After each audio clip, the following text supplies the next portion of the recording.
दोस्तों finally WWDC 26 में iOS 26 developer beta 1 को यहाँ पर लॉन्च कर दिया है। और सबसे बेहतरीन बात तो है मुझे ये लगी कि यहाँ पर आपको आईफोन 11 से लेकर आईफोन 17 प्रो मैक्स तक आपको यहाँ पर अपडेट देखने को मिलने वाली है। ये सबसे अच्छी बात लगी भाई, यानी कि एप्पल ये नहीं देखा कि भाई मेरे आईफोन 11 कितना ओल्ड मॉडल यहाँ पर अपडेट नहीं दूंगा, उसने बरोबर यहाँ पर अपडेट दिया हुआ है। लेकिन सवाल ये उठता है, क्या आईफोन 11 अपडेट करने से, आईफोन 11, 12, 13 तक अपडेट करने से क्या आपका फ़ोन स्लो होगा? क्या आपके फ़ोन में ग्रीन लाइन आएगी? क्या आपके फ़ोन में हीटिंग इशू आएंगी? क्या आपका फ़ोन पूरी तरह से डेड हो जाएगा? तो भाई वैसे बहुत सारे प्रोस एंड कॉन्स तो देखने तो मिलने वाले हैं। यही सारी चीज़ों के बारे में ना आज मैं इस वीडियो में बात करने वाला हूँ। आपको एकदम ज़्यादा फीचर्स नहीं बताऊंगा, एक दो फीचर बताऊंगा जो काफ़ी ज़्यादा कमाल के, क्योंकि ऑलरेडी भाई फीचर्स के लिए बहुत सारे वीडियोस बन चुके हैं। मैं आपको फैक्ट बताऊंगा कि भाई क्या आपको यहाँ पर अपडेट करना चाहिए कि नहीं। तो सारी बातें इस वीडियो में बात करने वाला हूँ। सो हे गाइस, मेरा नाम है राम, आरडी टेक में आपका स्वागत है। चलिए जल्दी वीडियो को स्टार्ट करते हैं। सो गाइस, सबसे पहले मैं आपको ये बता देता हूँ जो कि मुझे एकदम इंपॉर्टेंट फीचर रही। भाई वैसे तो बहुत सारे फीचर्स ऐसे आए हैं जिसको आप एंड्रॉयड में भाई 2 साल पहले से यहाँ पर यूज़ कर रहे हो, जिसका कोई यहाँ पर सेंस बनता ही नहीं है। लेकिन भाई एप्पल में आया हुआ है अपडेट, यानी कि यहाँ पर भाई बहुत बड़ा यहाँ पर जंप आ जाता है एप्पल वालों के लिए। जैसे कि अगर मैं बात करूँ भाई इमेज में इरेजिंग वाले ऑप्शन के बारे में, तो वो एप्पल ने पहले भी था और एंड्रॉयड में पहले से यूज़ कर रहे, लेकिन एप्पल ने परफेक्ट काम नहीं करता था, क्योंकि अभी बहुत बढ़िया से परफेक्ट काम करता है। आप यहाँ पर अभी जो फीचर्स आया भाई, जहाँ पर आप ना रीसाइज कर सकते हो, यानी कि रीफ्रेमिंग कर सकते हो अपने यहाँ पे फोटोज़ को, वो ज़्यादा काफ़ी ज़्यादा मुझे अच्छी लगी है। तो वो फीचर तो भाई काफ़ी काम की आ जाती है। और यहाँ पर एक्सपेंड का भी ऑप्शन आया हुआ है गैलरी में, जो कि भाई एंड्रॉयड में आप पहले से यहाँ पर यूज़ कर रहे हैं। तो वहाँ पर सिर्फ एक ही चीज़ भाई आप अलग से अच्छे से काम कर सकते हो, जो कि यहाँ पर रीफ्रेमिंग वाली है। दूसरा अपडेट जो मुझे पर्सनली अच्छा लगा भाई, उसकी बात मैं अगर करना चाहूँगा, तो यहाँ पर ना आपको अब सीरी में एआई के पूरी तरह से इंटरमिशन देखने को मिलने वाला है। यानी कि जो गूगल जेमिनी से पार्टनरशिप करके यहाँ पर भाई अब आपका एप्पल एआई तगड़ा काम करने वाला है।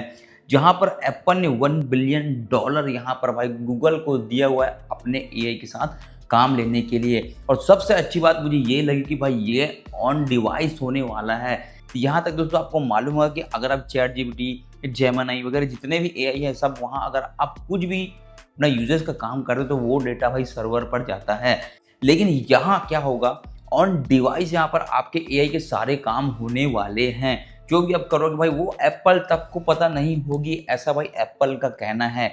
लेकिन यहाँ भी एक ज़बरदस्त ट्विस्ट है दोस्तों, जो आपको बताता हूँ, जो आपके लिए काफ़ी ज़्यादा सैडनेस हो सकती है। जो है भाई यहाँ पर जो ऑन डिवाइस वाली जो फंक्शन है दोस्तों, वो आपके आईफोन 17 प्रो, 17 प्रो मैक्स और आईफोन एयर पर ही काम करने वाली है। और ऐसा क्यों है मैं आपको वो भी बताता हूँ। और ऐसा इसलिए है क्योंकि इन तीनों डिवाइसेस में आपको 12 GB की रैम देखने को मिल जाती है, इसलिए यहाँ पर ये ऑन डिवाइस एआई के पूरे फीचर्स काम करने वाले हैं। बाकी जितनी फ़ोन जैसे मेरा 15 प्रो मैक्स है, इसमें 8 GB की आपको रैम देखने को मिल जाती है, यहाँ आपको ऑन डिवाइस काम करने को देखने को नहीं मिलने वाला है। तो भाई यहाँ पर रिस्ट्रिक्शन लगाई हुई भाई एप्पल ने, जो कि भाई एक अच्छी बात नहीं थी। चलो ठीक है भाई, आपने 16 को भी नहीं दिया, समझ में आता है, एटलीस्ट आप 17 में तो दो। तो अभी रिसेंटली भाई इस साल का फ़ोन आप इसमें तो दे सकते हो ना। उसने 17 तक में भी भाई ये ऑप्शन नहीं दिया हुआ है। और दूसरे सैडनेस की बात मैं अगर आपको बताऊं, तो यहाँ पर जो इमेज जनरेशन वाला जो अभी लॉन्च किया ना सीरी के साथ मिलके, जहाँ पहले हम क्या करते थे, हमें ना यहाँ पर हमारे 15 प्रो मैक्स में भी ऑप्शन है, जैसे कि आप यहाँ पर देखोगे तो यहाँ पर ना ये वाला इमेज प्लेग्राउंड जो ऐप आपको देखने को मिल जाती है ना, यहाँ क्या करते थे आप भाई अपने से कुछ भी टेक्स्ट देते थे, वहाँ से प्रॉम्प्ट देते थे, फिर वो एक इमेज जनरेट करता था, लेकिन एनिमे स्टाइल पर, जिसे अब यहाँ पर रियलिस्टिक कर दिया गया भाई काफ़ी हद तक, जहाँ आप भाई बहुत बढ़िया से एकदम रियल इमेज जनरेट कर सकते हैं, जैसे कि हम चैट जीपीटी, जेमिनी में करते हैं वैसे ही सेम। लेकिन यहाँ भी ट्विस्ट है गाइस, यहाँ भी दोस्तों आपको लिमिटेड देखने को मिलने वाला है भाई, मतलब क्रेडिट देखने को मिलने वाला है। आप एक दिन में इतने क्रेडिट तक का ही जनरेट कर पाओगे, अनलिमिटेड नहीं होने वाला है भाई। ये एप्पल है, इसमें तो आप ये एक्सपेक्ट कर ही सकते हो, एंड्रॉयड नहीं कि आप अनलिमिटेड करते रहोगे जैसे हम सैमसंग पर करते हैं। तो यहाँ पर भाई लिमिटेशन आपको देखने को मिल जाती है। तीसरा फीचर मुझे ये देखने को अच्छा मिला कि भाई चाइल्ड वाला यहाँ पर लॉक ऑप्शन दिया हुआ है, जहाँ आप अब पेरेंट्स डिसाइड कर सकते हैं कि आपका चाइल्ड कौन से ऐप को कितने टाइम तक यूज़ करेगा। साथ ही आप वहाँ पर उसके डाउनलोड पर भी रोक लगा सकते हैं। अगर आप चाहोगे तो आप उसको डाउनलोड करने की परमिशन देंगे, इतने टाइम तक यूज़ करने की परमिशन देंगे। तो ये चीज़ भी मुझे काफ़ी ज़्यादा यहाँ पर अच्छी लगी दोस्तों एप्पल की तरफ से। बाकी कैमरा में भाई वही पुराना फीचर दिया गया, जैसे कि हम गूगल लेंस पर यूज़ करते हैं तो यहाँ पर सीरी एआई आ चुका है कैमरा में, जहाँ आप किसी भी चीज़ को स्कैन करके पूछ सकते हैं उसके बारे में इंस्टेंटली क्या आपको जानना है।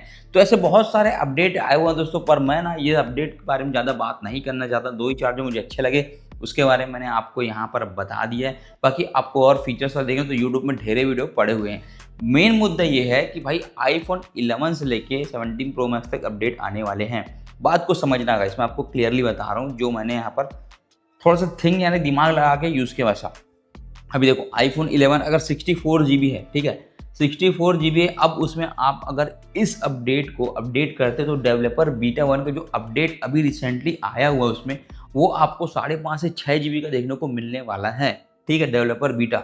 अब आप ये सोचो जब वो स्टेबल आएगा तो कितने ज़्यादा जीबी का होगा, कम से कम भाई मैक्सिमम आपको 10 GB का देखने को मिलने वाला है। प्लस आपका आईफोन 64 GB का है और ओल्ड मॉडल का, उसका प्रोसेसर भी काफ़ी ज़्यादा ओल्ड है। तो वहाँ आपको ये चीज़ समझना है कि भाई जैसे हमने क्या भाई आप सभी ने ये चीज़ देखा होगा कि आईफोन 11, 12, 13 यहाँ तक 14 में भी भाई हमने ये चीज़ देखा होगा, जब iOS 26 में हमने अपने फ़ोन को अपडेट किया था ना तो फ़ोन काफ़ी ज़्यादा स्लो हो जाए। इनफैक्ट अभी तक भाई फ़ोन यहाँ पर स्लो चलता है।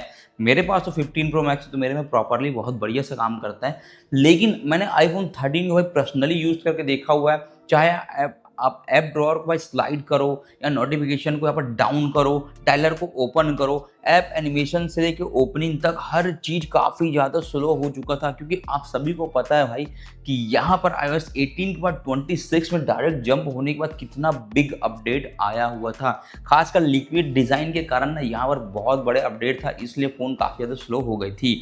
अब आप ये सोचिए कि भाई आप यहाँ पर जब iOS 27 इंस्टॉल करोगे तो क्या आपका फ़ोन यहाँ पर बचने वाला है? भाई सबसे पहली बात आपका फ़ोन स्टोरेज घेरेगा। सेकेंड बात यहाँ पर आपके फ़ोन की भाई पावर काफ़ी ज़्यादा कम है ओल्ड मॉडल्स की। हाँ, यहाँ पर अभी जब 27 लॉन्च हुए तो वहाँ पर क्लियरली ये बताया गया कि सॉफ्टवेयर को इस तरह से ऑप्टिमाइज़ किया गया है कि पुराने प्रोसेसर में भी काफ़ी अच्छे से यहाँ पर काम करेगी। तो आई होप ऐसा होना चाहिए भाई, ये iOS 26 टाइप का नहीं होना चाहिए। अगर 26 टाइप का हुआ तो भाई कोई मतलब नहीं होगा अपडेट करने का, तो भाई आपको देख के अपडेट करना है। अब सेकंड चीज़ मैं आपको ये बताना चाहूँगा कि आपका आईफोन क्या उसमें ग्रीन लाइन आ सकता है या फिर डिस्प्ले पूरी तरह से ग्रीन हो सकती है या फिर आपका फ़ोन डेड हो सकता है, जैसे कि आपने iOS 26 में देखा है। तो भाई ये एकदम मास्टर प्लानिंग भी आप बोल सकते हो आईफोन की तरफ से।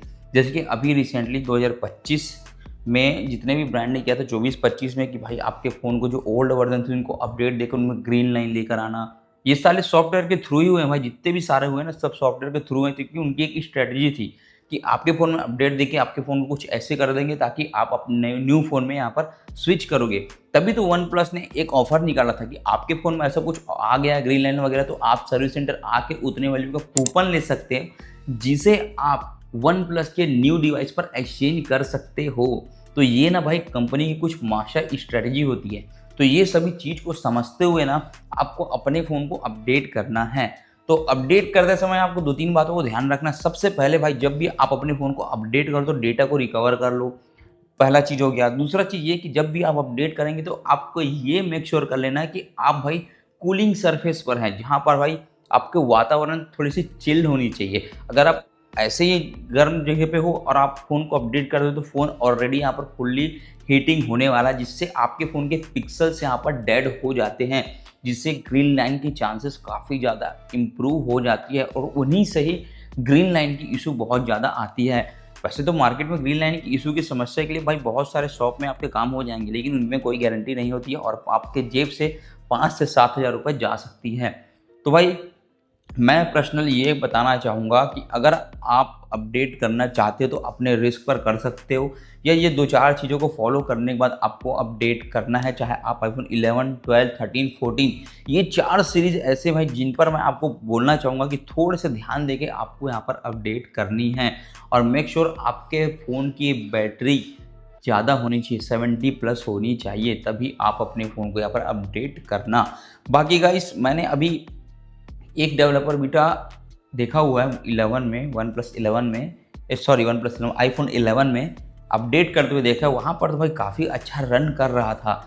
लेकिन क्या होता है ना भाई, जब स्टेबल वर्जन, अभी तो बहुत सारे बग्स हैं, जब स्टेबल वर्जन आएगी तो वहाँ पर जीबी भी बहुत ज़्यादा बढ़ जाएंगी, मॉडर्न फर्मवेयर सारी चीज़ें थोड़ी सी अलग अलग नंबर्स आ जाएंगी, तो वहाँ पर अपडेट के टाइम आपको थोड़ी सी इशू फेस करनी पड़ सकती है। तो ये चीज़ों को आपको ध्यान देकर ही अपडेट करना है भाई। मैं नहीं चाहता कि भाई आप इतने मेहनत से पैसे से भाई आईफोन खरीदते हो, भाई बहुत लोगों का तो ड्रीम है भाई आईफोन परचेस करना, तो ये आप परचेस करते हो, उसके बाद आपके फ़ोन में अपडेट के बाद ये सारी इशू आ जाए, ये मैं नहीं चाहता। इसलिए गाइस मैंने सोचा भाई क्यों ना ऐसे एक वीडियो बनाया जाए, सबने तो फीचर्स बताए हुए हैं, तो क्यों ना मैं आपको ये बता दूं कि भाई क्या अपडेट करना चाहिए, अपडेट नहीं करना चाहिए, कौन कौन से मॉडल में करना चाहिए और क्या प्रोज एंड कॉन्स थे। ये iPhone 17 sorry iPhone sorry guys, मैं बार बार ना आईफोन 17 में जा रहा हूँ, यहाँ पर iOS 17 है, 27 है सॉरी, तो वहाँ पर iOS 27 में आपको अपडेट करना चाहिए कि नहीं, तो ये सारी चीज़ें भाई मैटर करती हैं। वैसे गाइस मैंने ना, ये मेरा 15 प्रो मैक्स है, आप यहाँ पर क्लियरली देख सकते हो भाई, यहाँ पर अभी करंट में अपडेट की बात करूँ तो iOS 26.5 की मुझे अपडेट यहाँ पर देखने को मिल रही है, जिसकी साइज़ आप देख सकते हो भाई यहाँ पर 11 GB के आसपास है। और मेरे पास ना यहाँ पर मैंने पहले से डेवलपर यहाँ पर ज्वाइन करके रखा हुआ था आईफोन की, तो अगर मैं यहाँ पर डेवलपर बीटा में ऑन करके जाता हूँ तो यहाँ पर आप देखोगे ना, तो डेवलपर बीटा मेरे पास भी यहाँ पर अवेलेबल है और मैं इसे इंस्टॉल कर सकता हूँ, लेकिन मैं नहीं करूँगा भाई, मैं स्टेबल वर्जन का वेट करूँगा, क्योंकि भाई डेवलपर बीटा आएगा, डेवलपर बीटा 1 आएगी, फिर पब्लिक बीटा 1 2, फिर उसके बाद लास्ट में आपको जब आईफोन 18 सीरीज़ लॉन्च होगी वहाँ पर आपको स्टेबल वर्जन देखने को मिलने वाला है। सो अगर आप भाई एक यूज़र हैं, रिव्यूअर हैं, तो आप अपने फ़ोन में इंस्टॉल कर सकते हो, और नहीं हो तो भाई मेरी सलाह मान के आप डेवलपर बीटा ज्वाइन करके अपडेट मत करना, स्टेबल का वेट करना, उसके बाद ही यहाँ पर अपडेट करना, फिर इंजॉय करना दोस्तों। बाकी और कुछ नहीं बताना था, बस यही बताना था आपको कि भाई मेक श्योर देख संभल के आपको यहाँ पर अपडेट करना है अपने फ़ोनों को, और उतना ज़्यादा कुछ फीचर्स आए नहीं। वैसे भी आपके आईफोन 11, 12 और 13, 14 ये सारे सीरीज़ में भाई एआई के जो सीरी प्लस एआई जो है ना, वो उतने अच्छे से काम नहीं करने वाला है। इनफैक्ट आईफोन 11 में तो काम ही नहीं करेगा, 12 में भी काम ही नहीं करेगा, 13, 14 में काम कर सकता है, लेकिन जिस लेवल पर आपको 17 प्रो सीरीज़ में करेंगे उस लेवल पर आपका काम ये नहीं करने वाला है। तो ये सब चीज़ें प्रोज एंड कॉन्स देखते हुए आपके अपने फ़ोनों को अपडेट करना है। बाकी आज की हमारी इन्फॉर्मेशन आपको कैसी लगी गाइस? अगर अच्छी लगी तो भाई चैनल को ज़्यादा से ज़्यादा सब्सक्राइब करो, ज़्यादा से ज़्यादा वीडियो को शेयर करो और हमारे बेल आइकन को ज़रूर प्रेस करके रखना, क्योंकि जब भी हम वीडियो डालते हैं तो सबसे पहले आपके पास पहुँच पाए। तो गाइस मिलते हैं ऐसी कमाल की नेक्स्ट वीडियो पर।